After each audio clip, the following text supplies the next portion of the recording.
जयसिंगपूर पोलिसांची घरफोडी गुन्ह्यांची उकल. 2 गुन्ह्यातील ₹45,000चा मुद्देमाल जप्त. जयसिंगपूर प्रतिनिधी. जयसिंगपूर पोलीस ठाण्याच्या गुन्हे शोध पथकाने उत्कृष्ट कामगिरी करत 2 घरफोडीच्या गुन्ह्यांची यशस्वी उकल केली असून एकूण ₹45,000 किमतीचा चोरीस गेलेला मुद्देमाल जप्त केला आहे. या कारवाईत रोख रक्कम, इलेक्ट्रिक मोटारी, स्टार्टर व इलेक्ट्रिक केबल असा मुद्देमाल हस्तगत करण्यात आला आहे.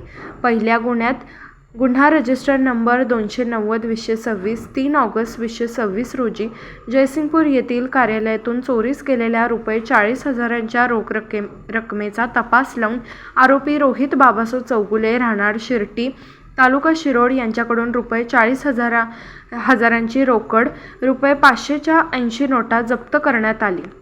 दुसऱ्या गुन्ह्यात गुन्हा रजिस्टर नंबर 129/2026 उदगाव येथील शेतातील घरफोडी प्रकरणात 2 HP कृषी पंप मोटारी, 2 स्टार्टर व सुमारे 20 फूट इलेक्ट्रिकल केबल असा सुमारे ₹5,000चा मुद्देमाल हस्त करण्यात आला.